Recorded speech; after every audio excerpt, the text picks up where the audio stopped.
একদিন ভোর হবে, চোখ মুছতে মুছতে আলতো করে কাঁথাটা সরিয়ে জানালার পাশে গিয়ে দাঁড়াবো। জানালার পর্দা সরতেই চোখে এসে পড়বে প্রচণ্ড আলোক রেখা।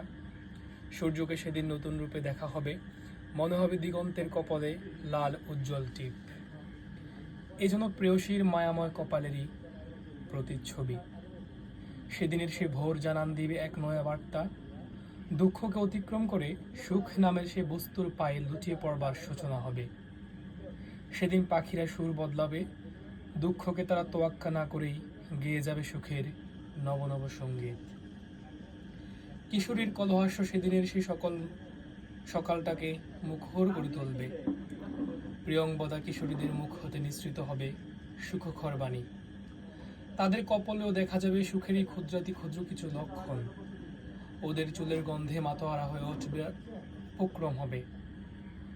এটাকে সুখ বলেই বিবেচিত হবে সেদিন। যৌনতা চরম অগ্রাহ্য হবে। প্রতিটি নারী সেদিন হয়ে উঠবে সৎ পুরুষের আকাঙ্ক্ষিত বেহেশতিহর। সেদিন থেকে যুবক টগবগিয়ে ছুটবে, তার প্রতিটি পদক্ষেপে শোনা যাবে আগাম জয়ধ্বনি।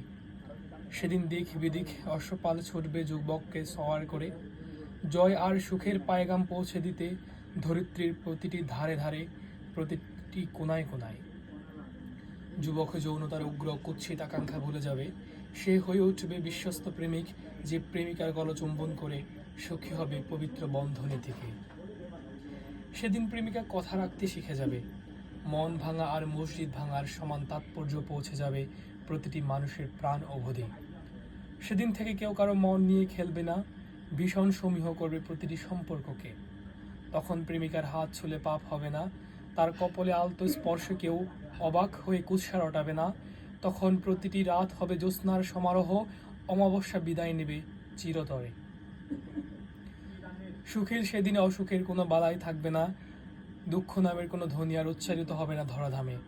পাপ বিনষ্ট হবে, পাপিষ্ঠ বলতে আর কেউ বিরাজিত থাকবে না সেদিন থেকে।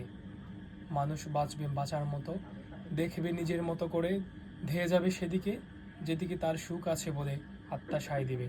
এটুকুই থাকুক।